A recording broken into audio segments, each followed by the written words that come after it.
demonstrate a step-by-step tutorial of some beautiful lilacs using quite a limited palette and some fun techniques, spattering and using a scouring sponge to actually create texture, and some lovely stippling techniques as well. So, shall we get started? For a full list of all the materials I'm using in this tutorial and a link for the photograph, please see the description below. Just click show more. I've actually painted mixing a little bit of pink and blue for the background. I've let that dry, and as you can see now, I'm using a small round brush, using a bit of white titanium, and actually divided the painting up into 4. And now the sort of bottom half, or the middle down to the bottom in the foreground there, I'm actually sketching in the vase. So it's a good idea to sort of work out your proportions here. So the top part of the vase is wider and the bottom part of the vase is narrow, and I've just sort of curved it into the centre, but it's quite nice to have that line going down the middle as well. I'm just sort of sketching in some leaves here, using a bit of blue and yellow, and just sketching around the sort of the shape of the flowers as well, using a bit of pink and white. So I'm actually painting in the background now using a little bit of cobalt blue with a touch of a little bit of yellow oxide, but you could use the yellow ochre with some white. I'm using a flat 1-inch brush and just painting in this pale background. So interesting enough, I'm not painting the flowers or the vase. I want to sort of block in that background, push it back. It's quite pale, and keep it quite neutral as well. I actually quite like this colour. I started doing it on the left-hand side, so I've decided to add a little bit of violet, the yellow oxide and white. It's a little bit more softer, and it goes well with the lilacs. That was a bit of happy accident. And so I'm just blocking that in and sort of cutting into the shape of the flowers as well. I'm also using that colour to paint some light in the vase also. I've mixed up a little bit of the oxide yellow with some red and a touch of white, and I'm painting in sort of quite loosely some of the colour of the actual wooden sort of surface, the floor, I assume. So it's quite a nice bright sort of colour, and I'm actually mixed up a little bit more of the brown oxide, but you could use burnt sienna or burnt umber and just sort of mix that into the colour. Now the paint's still wet, and I'm using my palette knife. You can use a plastic card to do this, and scratching out some of the wet paint to reveal some of the dark colour below, which is really effective. It gives that look of wood, and it is so much fun to do. I'm just using a little bit of that sort of warm colour just to create a little bit of the detail in the background there also, and blending in with my fingertips and pushing that through the vase as well to create harmony. I'm using the Scourer now I've wet the Scourer as well, rinsed out all the water, and I'm just using some pink and white, any pink will do, and printing on the lilacs here, and it just creates so much texture, and you'll find that lovely dark background acts as your dark as well. So I'm just going to continue on here, printing with the pink and the white, and then I'll mix up some blue and pink and white, and then white as well with a touch of the oxide yellow or yellow ochre to create the texture of these lilacs.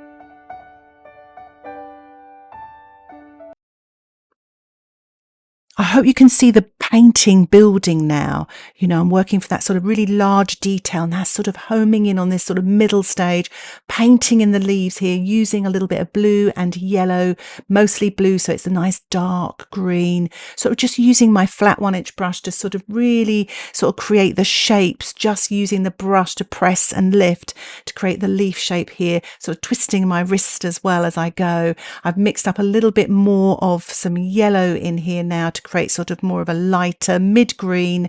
Still sort of the painting is still wet, so I'm trying to be careful here. I've actually added a little bit of red by accident there, but it's quite a nice colour actually. I'm painting this into the vase here. I'm actually painting some of the stems in here using a bit of yellow, red and white, even a little bit of the oxide colour there. You can use burnt sienna just to create some of the stems for some details. I thought it'd be quite nice to put a little bit of the pink in the vase here as well and just smudge with my fingertips to create a little bit of colour harmony and some light in the vase. Painting has dried. I'm just building up now using some of the cobalt blue. You could use ultramarine and white to create some light areas on the lilacs here, but I'm also stippling with my brush to create detail here. You may prefer to do that rather than use the Scourer. It's quite good fun to do. So I'm just building up sort of light, mid-tone and some dark tones as well, mixing up a little bit of Prussian blue and red to create some of the dark shadows on the blue lilacs. I'm working on the white lilacs now, using the Scourer still, creating a little bit more texture, almost white on its own, to get a little bit of sparkle here and light on those lilacs there.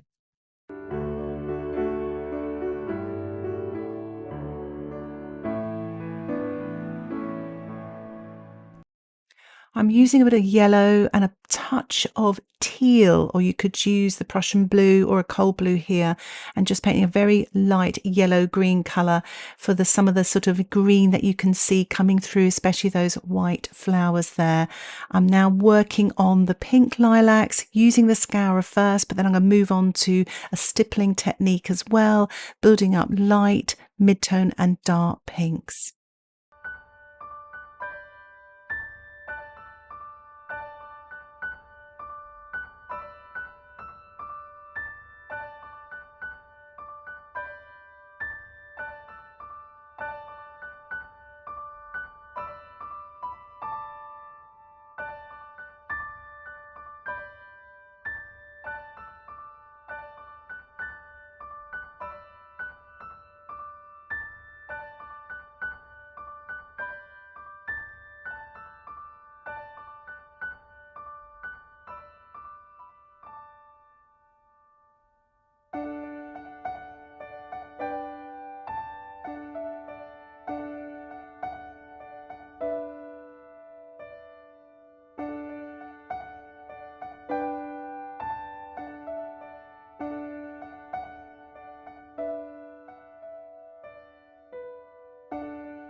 I also added a little bit of violet to make that pink a little bit darker. I'm now painting on some limey light greens using the yellow and the teal, wet on dry here, using my round brush now. I've swapped to my round brush to get a little bit more detail.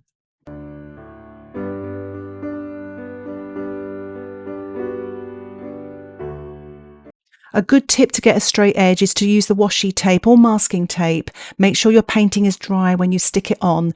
And I've just put it there and I'm painting up to it. So when I peel it off, I'll get a nice straight edge, and I'll do that at the bottom part as well.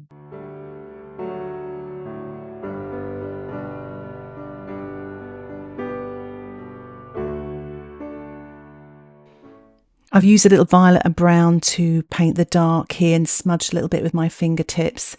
This is the fun bit and the best bit. I've done all the hard work, and I'm going to paint the highlights onto the vase, wet on dry, using a small round brush with some white paint and just picking out the light, you know, here and there, that little bit of sparkle and light catching the vase, bringing it to life, making it look transparent.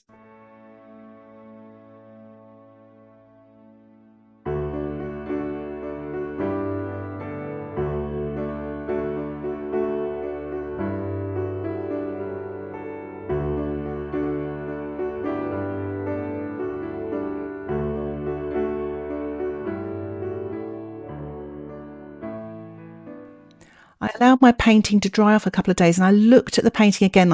Actually, it was a little bit wonky, the edge of the vase here. You only see these things when you put it up on a shelf just to have a look at it objectively. So I've actually added some dark green in there, let it dry. While it's drying off, I'm sort of scrubbing in that background colour over that hard edge in the distance. I felt it was coming forward too much. So it's nice to make these decisions. I wanted to bring that vase forward and push that background back. I think that works quite nicely. As you can see, I'm using a round brush and using the violet, the yellow oxide and the white just to sort of blur that background, and I'm using a little bit of that as well in the background around the flowers and a little bit in the vase as well. So there's lots of colour harmony and continuity of colour. Everything is dried. I'm just straightening the edge of that top of that vase there. It really bothered me when there's a little bit of a wonky line and that little bit of sparkle just on the left. And I'm just adding a few more lights to the pink lilac, especially just to really sort of bring it forward, bring it to life. Sometimes just leaving your painting for a while, walking away, then having a look objectively can really make a difference. I'm just finishing off here with some light pinks. I really hope you enjoyed that tutorial and all of the sort of tips and techniques, how to create this, building up that painting from quite an abstract sort of background, you know, just simplifying the composition, you know, dividing it into four, painting the highlights, trying to create that look of glass as well. If you have any questions about this tutorial, please put them in the comments section below. I'll try and get back to you as soon as I can. And don't forget to subscribe to my acrylic painting channel for updates of my latest tutorials. Thank you so much for watching. Happy painting. Bye for now.